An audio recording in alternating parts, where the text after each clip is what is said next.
Hello, guys. Welcome to The Verses. We are a poetry channel dedicated especially to promoting underrepresented voices in poetry and writing. My name is Jeff, and today our show is going to be focused on how do you run a successful open mic? How do you run a successful show with features? I'm excited because we have two guests that will be joining us. I'll introduce in a moment. And between us, think all three of us, I imagine that we've probably run at least a consecutive year's worth of shows and things like that. First guest I'm going to introduce you to is JG. Hey, can you hear us okay? Yeah, what's up? Hey, JG, can you just give us a quick rundown what you do, who you are, things like that? I am the host and curator of the Nest Open Mic Experience in Columbus, Ohio. Um, let's see, we started in 2013 and we ran weekly until 2017, and now we still do family reunion shows where we bring all of the Nest family back together in order to make sure everybody still got their chops. Speaking actually about that really quick, just want to bring this up for people. Let's put us on the side over here. Can you tell us a little about your upcoming show? Yeah, 7/15 is my birthday. And so I just decided, hey, I wasn't taking any big trips or anything like that. I wanted to celebrate my birthday and I wanted to celebrate it doing what I love with the people that I love. So I decided to do a show at the Lincoln Cafe. Doors open at 8, show starts at 9 on a Friday night. It's the normal stomping grounds for the Nest, and we're just gonna get it going like we always do. Let's do it. Let's do it. Cool. Joining us as well is going to be Tripp. Let me add him. What's up, man? Oh, hold up. I think we got a What's up? mic. What's up? What's Oh, up? there we go. What's There we go. up? Cool. Tripp, can you introduce yourself really quick? What's going on? Tripp Fontaine, host of Native Tongues, host of Broken English, poet, producer, community advocate, amongst other things. Great. And Tripp, I know you have a show coming up as well. Let me pop that up. Can you tell us a little bit about your show? July 1st and 2nd, my birthday also. July Cancer 1st. season. There it is. You hear me? We here. We are in Dayton, Ohio for Broken English 101. Same show, different city. We back here in Columbus on the 2nd for Broken English 101 featuring Rihanna Nicole out of Louisville, Ohio. If you're not hip, she is a phenomenal poet. We got Keisha Soleil, and we got my man's out of Dayton. He a crazy vocalist. We come out, come. I could gas to show up. It's not a show you've ever been to before. I promise that. Got you. Well, happy early birthday, of course, as well. Excited for your shows, man. Um, so I just have like some general questions, but this is kind of like a free form organic conversation as well. So if there's anything that you feel is appropriate to add that you think people should know about for shows, be sure to contribute that as well. But let's kind of start off just what what mistakes do you see shows often doing? I'll leave that to anyone to kind of jump into first. Starting late. I'm Wait. gonna go even. I'm gonna go back further than that, and I'm gonna say the biggest mistake that I see is they start the show with the wrong spirit. Um, you know, you see in a lot of scenes, you get somebody that gets into an argument with the host, and their response to that argument is, "Let me go start a show." Does your city need a new show? What does your show offer that's different than other shows? And so what winds up happening is in a lot of cases, you find that some cities might have 2, 3 shows on one night in a city that doesn't need that many shows on one night. And so it becomes a situation where it's like, what's the spirit in which you started the show? Have you started the show because your area, your city, your crowd needs that? Or are you starting it because your ego says I should be hosting a show, I should get more props than what I'm getting? You see that a lot. I appreciate that. Hold on. That's Tripp. You also kind of mentioned something related to time. Can you talk more about promptness, Yeah, punctuality? Yeah. I would specify and not just say starting the show late. Waiting for the audience to come to start your show. Mm. It's probably the biggest mistake that you could make as an early show because you're going to build a reputation of never being on time. And if you're waiting on the crowd, then it's like people don't even know. Because there's some shows, right, where all right, they say they start at 8, it's really 8:15, but I know by 8:20 I'm not gonna have a seat, and then now it's my fault. If you always waiting on the crowd to get in there, you gonna start at 8:40 this week, 9:15 the next week, 10 the week after that. Why? Because the crowd is going off you. They like, bro, every time we go there, I keep waiting later and later so I could get there when the show's starting. It's never, and I've seen shows kind of shoot themselves in the foot doing that by not setting that tone and having their own structure. You can't wait on the audience. You got to groom them. They're not supposed to groom you.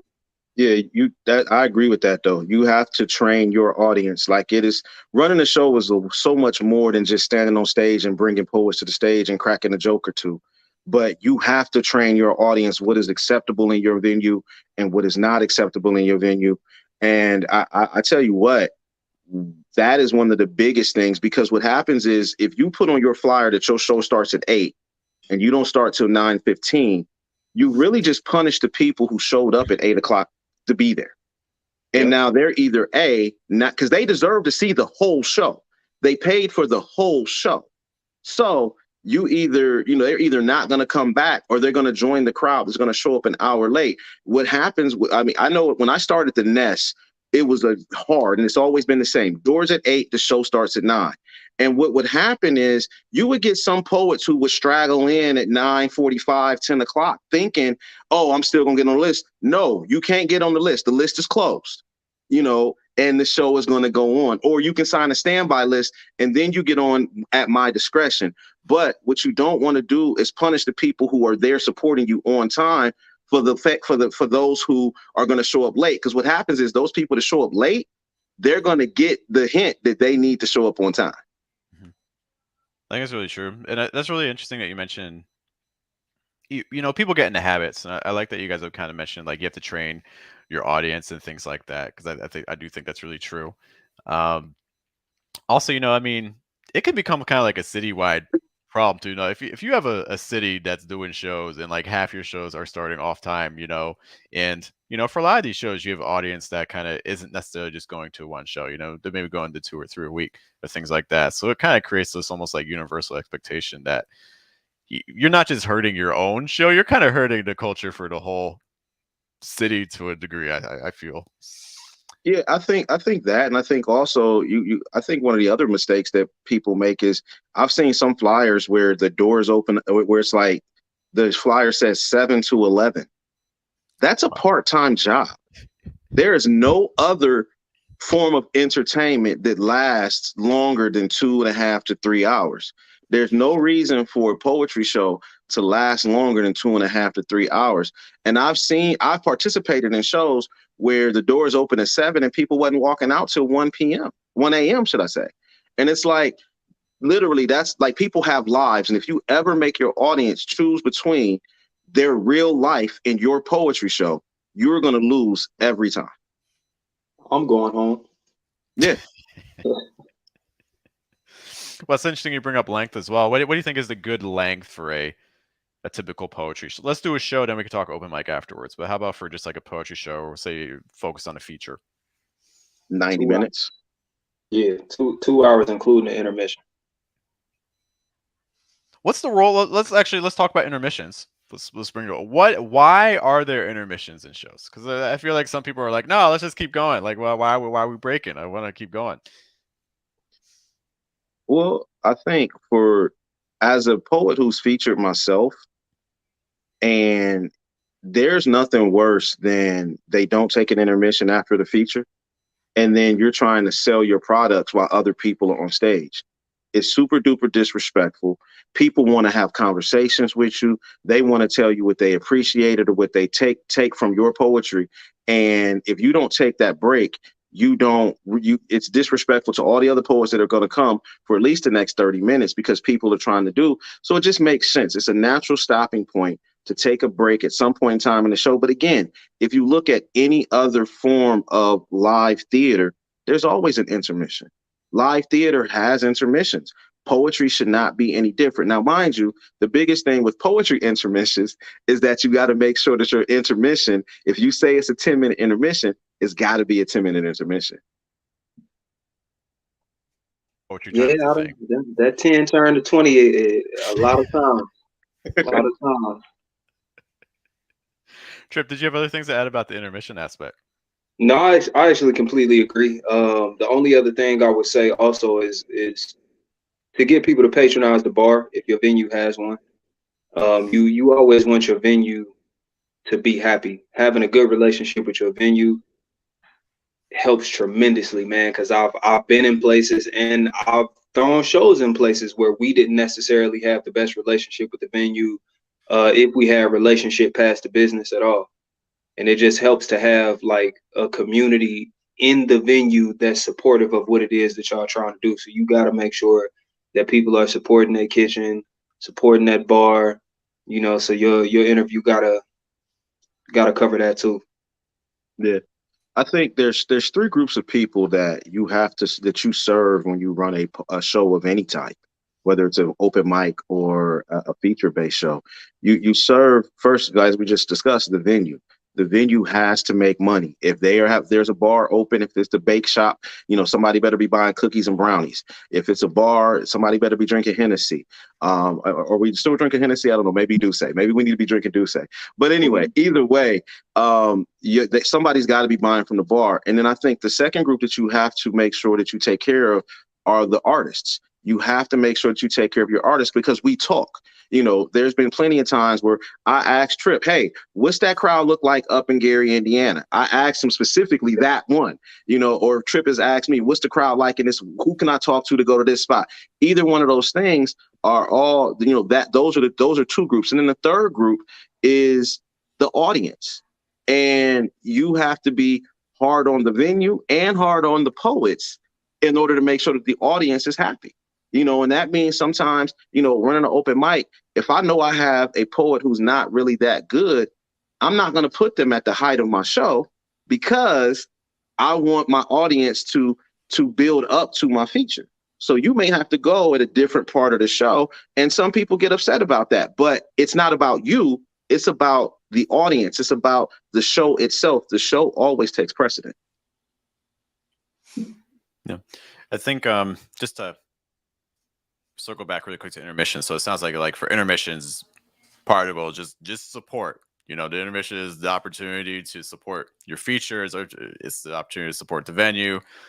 Can you guys, speaking also to venues, you guys have shows coming up again that we mentioned earlier. To talk about how did you guys find venues for your shows? I think you might have a more historical story. I can be quick. I think not that because I think the story of the Nest is a little bit more honestly foundational for a lot of artists in Columbus. We just knew people. If I'm being honest, like the show Broken English, the venue Broken English is in. We met through one of my homies from back home. He did a comedy special there. I was introduced to him. We did a show, reintroduced through some mutual friends, which kind of sealed the deal as far as what we had going and them getting behind the vision. And that was just kind of that. The Nest got a lot more layers than that because it was a thing before a thing. Yeah.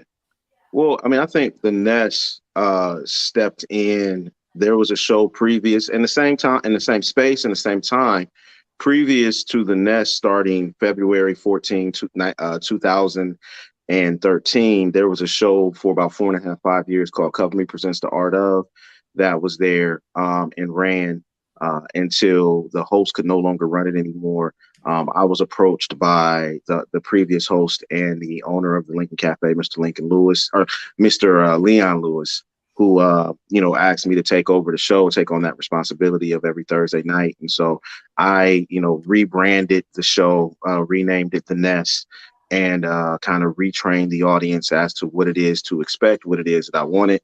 And, then the rest is history. The rest is The Nest. What do you see any mistakes that people are doing with venues and like choosing venues? Yeah, not checking sound. Yeah. Not making sure that people not kicking it there just to be kicking it there, and that they're actually receptive to an art show. People make a whole lot of mistakes when choosing venues because people just think, oh yeah, this is a dope vibe, and they just throw the show there. But like, bruh, is it dope and suitable for live performance, or do you just think women would enjoy being there in the evening? Yeah, I think, you get spaces where um if the venue has not bought into the idea of an art show going on in that space, and they are allowing people to come in to just drink, those people don't care nothing about your poetry show. And they're not going to pay attention. You're not going to get them to be quiet. They're literally there for, and honestly, some people even, I mean, some people become defiant in that sense. They want to prove that they don't have to be quiet because they're not there for your show. And so in that sense, you want to do that. And then I think one of the biggest things that I always do, and you saw me do it with the Lincoln Cafe, was you get these rectangular shaped rooms and people want to put the mic at one end of the rectangle. And under most circumstances, if you're at the back of the rectangle, you can't see, so you're not engaged. So centering the microphone so where there's sight lines to both ends of the show is huge. It's a huge thing. Yeah, watching sight lines. Tripp, I think it was you at the beginning. Acoustics super important. I see like these poetry shows that are happening, whether it's bars or like art galleries. I know like art galleries are like really popular for shows too, and it's like a lot of times like art galleries are like acoustically horrible Yeah. because a lot of like the ceilings are super high, the walls are so far apart. Um, I think my second least favorite venue to perform is probably just like outdoor spaces. Like outdoor spaces tend to be extremely like you can't expect your audience to be super in tune to the poetry. I think if it's an outdoor event, unless you're able to really focus their attention, like if it's like a kind of a closed off, like there's walls, like fences or things around it, like it's a super hard space to navigate, I feel. Agreed. Agree. Yeah, I agree. I mean, honestly, art galleries are always very, very nice to look at. And pending, sometimes the acoustics can be okay, but a lot of times that's a struggle. And then, anytime you're performing outdoors, unless it is a designated space for poetry, it's going to be difficult. Yep. Let's talk a little bit about equipment. So let's say you're in a location and you've done kind of like the quote unquote market research, and you're like, you know what? I think this is an area that can support another poetry show at this time. And let's assume you're right in your judgment. But maybe you never hosted a show before. What do you need to be thinking about? You need to study. Yep. You need to study. Like, you need to go to shows that are outside of your city, outside of your region. You need to call your auntie down in Texas and you need to go hang with her for a week and try to hit as many shows as you can. I can honestly say that everything that I've done at the Nest, not everything, but a good portion of things I've done at the Nest are things that I've stolen from the years that I spent traveling as a poet on the road. I found out what works best and brought it back home. And you get a lot of people who run shows who literally never leave their region. And you get Never a leave very, their very show. limited scope of what a poetry show could look like that way. Go It's ahead, people Trip. that never leave their show. Yeah. Yeah. It's like I've only been to one, I only go to one poetry show, but now I want to start hosting one.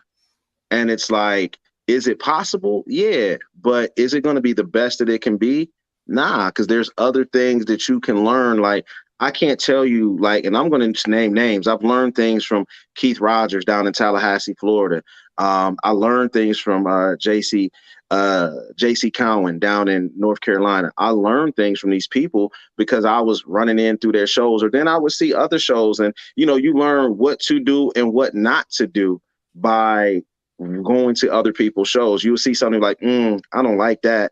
And it's to the point now where when I go to a show, it ain't even the poetry that I'm looking at the poetry and I'm like, okay, cool. I'm also looking at how is this show being run as evaluating what I think about this show. I think it's So I know facts. it's not my show. Can I ask y'all a question? Because we all Yeah. do this. Can y'all even like? Can y'all go to shows without having your producer hat on now? No. No. Mm-mm. No.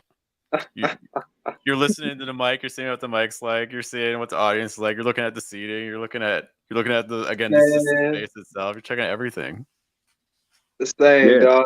I can't even just sit and enjoy. I'm like, this show should have been started, and I don't even mean because they late. I mean that like everybody is here. What's going on? Where's the Yeah. sound check? Mm-hmm. I even Yeah. like seeing like the conversations that like the host has like with the owner of the venue or like who's on staff and things like that. Just kind of see what the kind of the mood is, things like that. Yeah, Because I'm also thinking, when I go to a space and I'm like, yo, this is actually a cool. I mean, that's how I've hosted several shows. It was like I was at a show and I was like, this is a really sweet venue. Like I want to use this in the future. So it's like working on those relationships, which also kind of speaks to networking. Like I hope that if you're if you're interested in doing shows, you're also talking to people who are involved with shows. I mean, JG was just rattling off names and things like that. Like, if this is something that you're interested in, you're not in this alone and you're not going to be reinventing the wheel. At least there's no need to be doing that. So, like, really be networking with people doing it. Because I think, just talking to you guys here, like, I mean, people are interested in sharing what they know. In general, I think people are generous with their time. They want to help. People want to have a good show. People hate seeing a horrible show. yes, Yeah, definitely. I think people want to have a good show. I think people get comfortable. I think people get comfortable with what they get they know there's things that they don't know, but they get comfortable not knowing those things. And so they don't venture out. And so you find yourself and it winds up hurting your show. It definitely winds up hurting your show because you get people that move in, people that have been around, they're like, oh, this isn't like what I'm used to. One of the greatest compliments that I've had is people who are not from Columbus who have come to the nest and be like, yo, this is the vibe that I've been looking for. This is what I've wanted. This reminds me of home. Like that's a huge thing. That's huge because, it lets you know that, something that you have is resonating with people spiritually. no, that's real. Tripp, anything you want to speak to on that? No, I think that was perfect. Let's talk physical equipment. It's like you have your venue. The venue is a great space, but has nothing. What do you physically need to bring?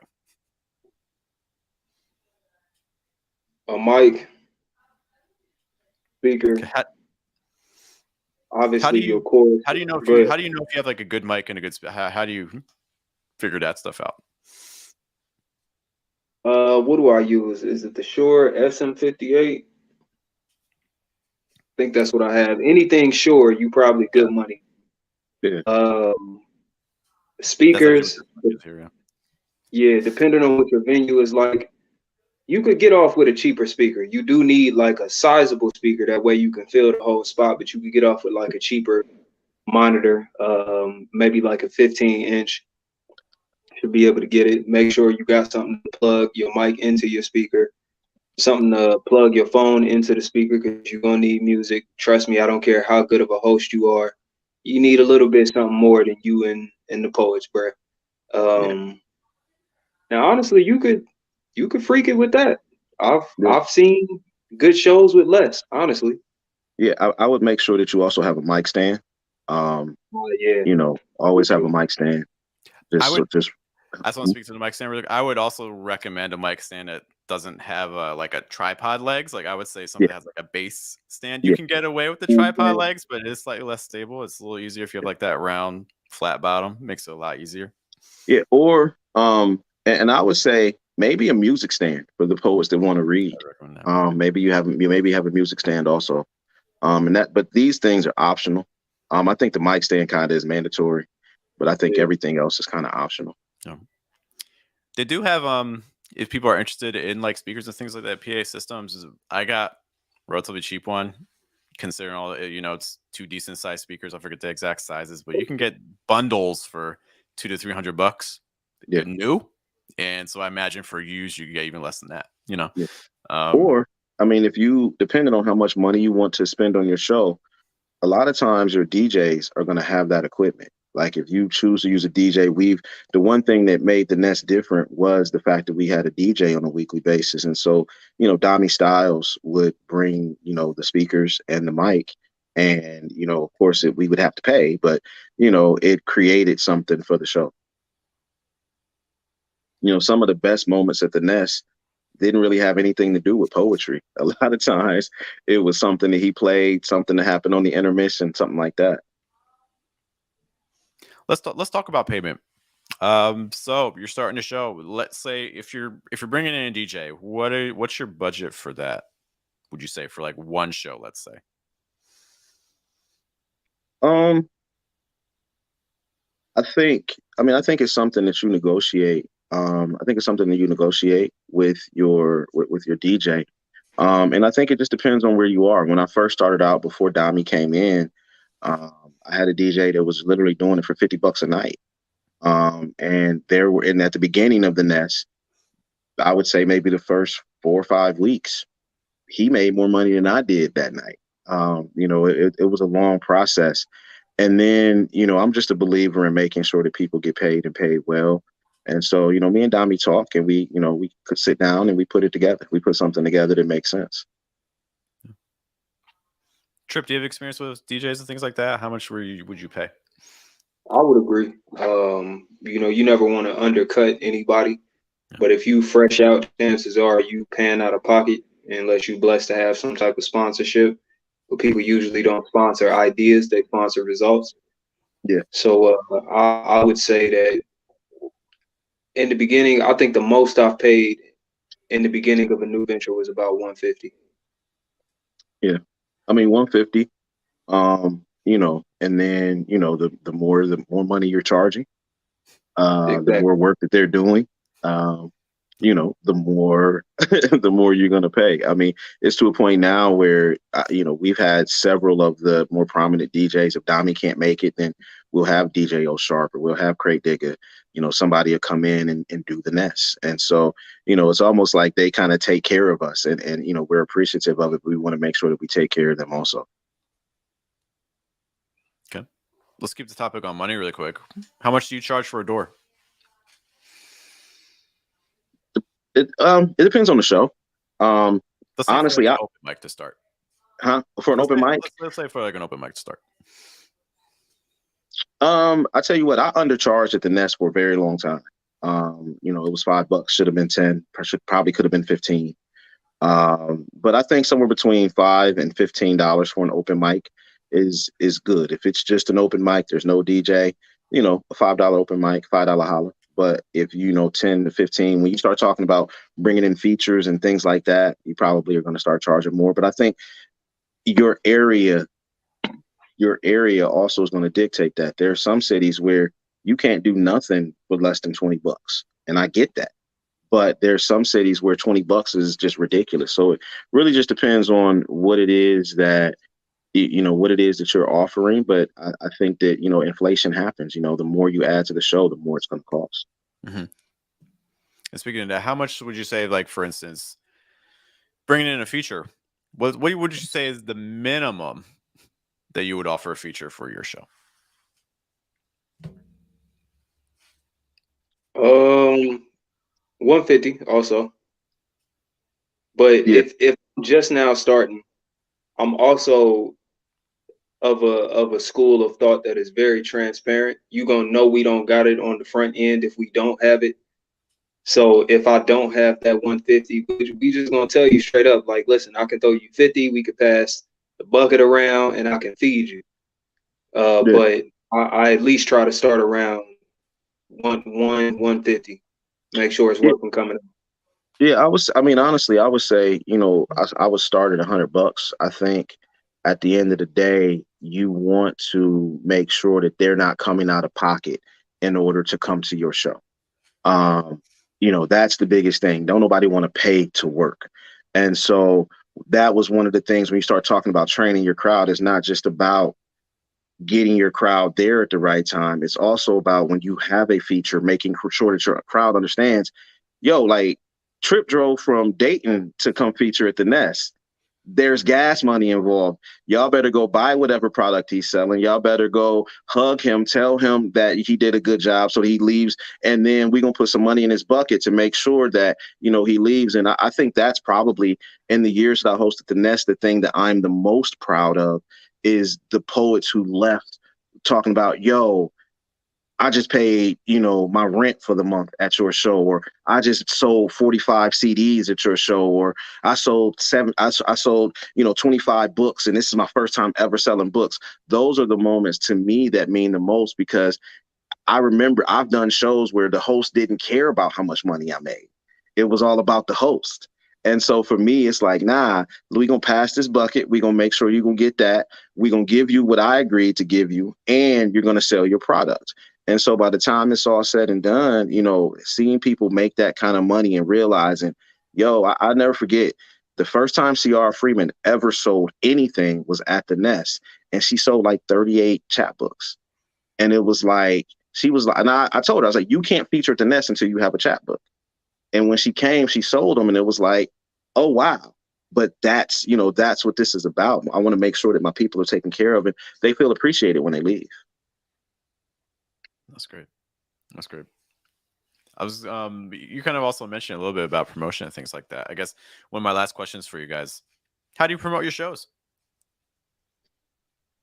Always. You gotta promote it always. You gotta be the show. Like, granted, I don't know, I'm in a weird age category where I'm like older than a nice amount of people, but I'm still younger than a lot of people. But when I came in, we were still putting flyers in car windows.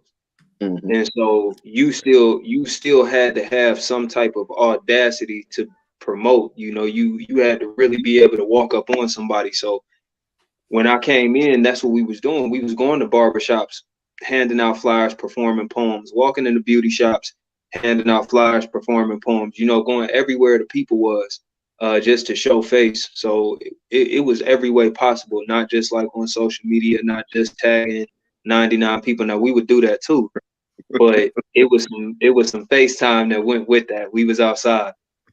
Yeah.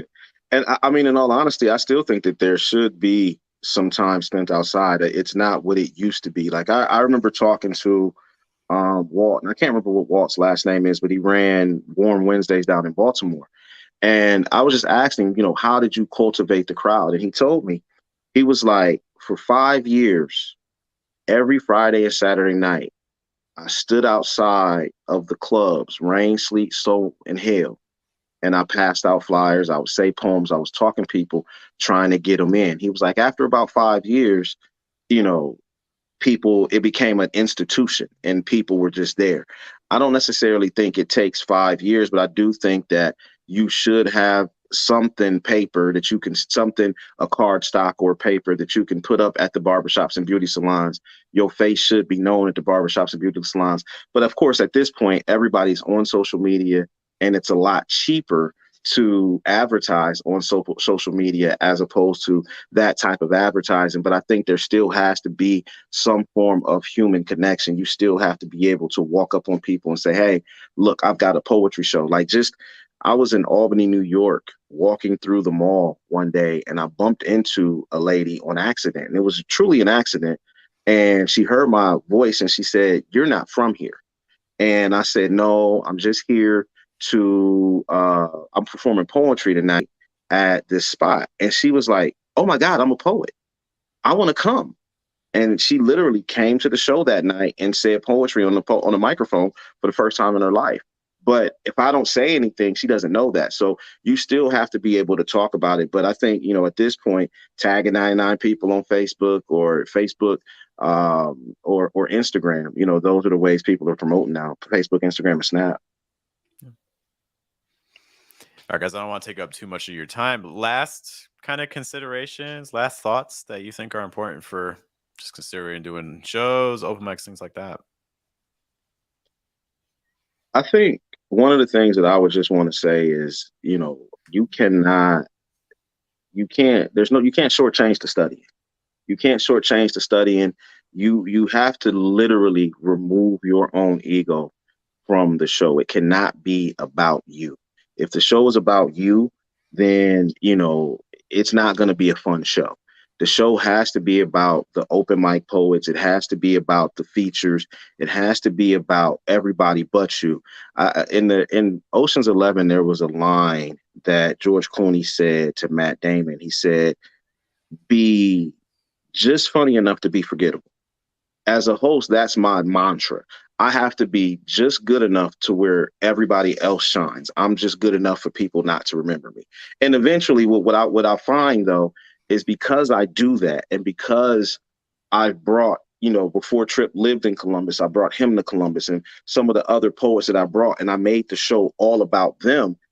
I still got my just due, but their just due was first for me. And then it's like I got mine because people know, well, JG did organize it, and it's like I'm very cool with that.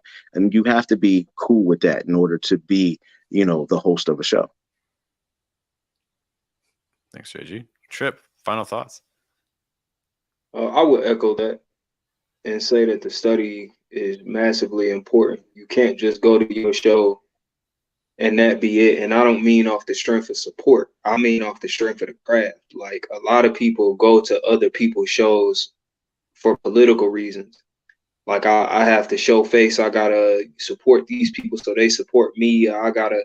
Oh man, you need to see what hosting really looks like. What does hosting outside of your venue look like? What problems do other people encounter? How do they problem solve? How would you solve that problem? What are these other venue owners doing to these people? Is their deal better than yours? Is their deal worse than yours? How are they fundraising outside of just having people pay at the door? So many intricacies that come with throwing a show. And the only way you really begin to understand the nuance in it is by immersing yourself in it. So you need to at all times attend things that aren't yours without any other reasoning except to study. Yeah, and network. And Yeah, network. of course.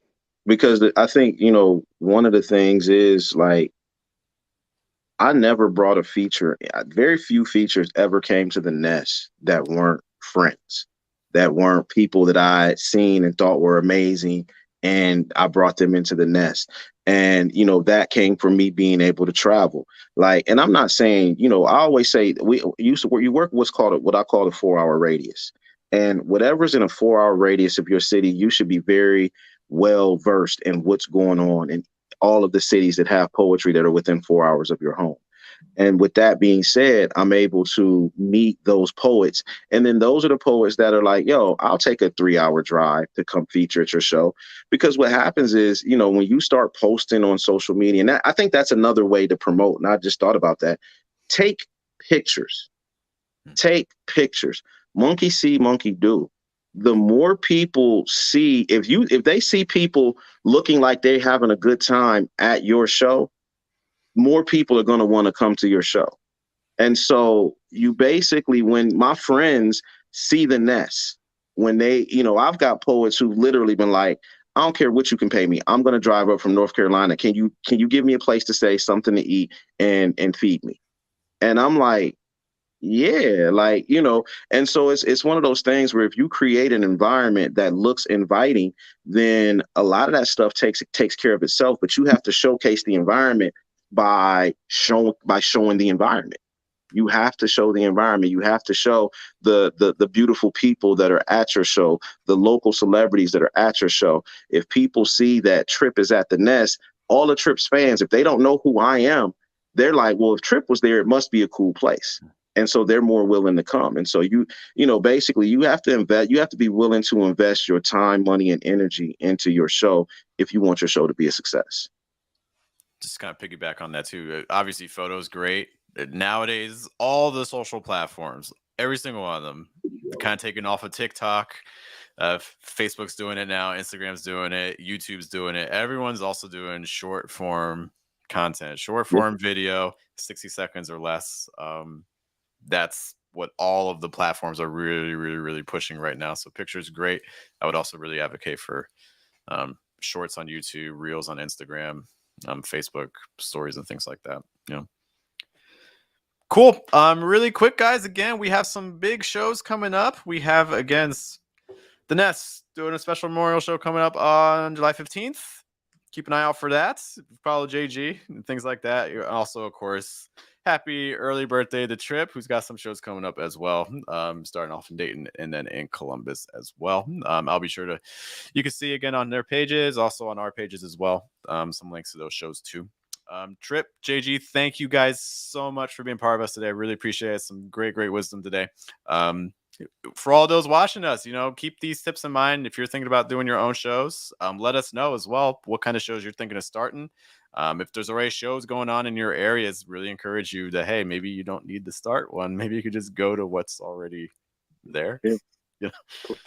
And don't hesitate to reach out to me. Reach out to me. If you got questions, I've got this information. I want to share it because over the past, I've been traveling as a poet for the past 12 years. Over the past 12 years, you've seen the quality of the shows decrease and the number of shows decrease. And the number of opportunities for poets to get on the microphone and do what they do has decreased. And a lot of it has to do with not so the way that the shows are being ran. And so I'm willing to help anybody because I want to help poetry. I want there to be dope shows in every city with over 5 people. So I really think that, if I can help, don't hesitate to reach out. Yeah. That's such a great point you mentioned about just the number of shows decreasing. Columbus has seen this, many other cities as well. This is a good opportunity, so yeah, it's sad to see shows shutter, but also, again, if you're thinking of starting your own thing, this is probably a good time to kind of do it as things are kicking back up. But yeah, that's all I have for you guys. Thank you so much for tuning in. JG, Tripp, hang around just for a second. I'm going to close things off, but you guys have a good night. Take care.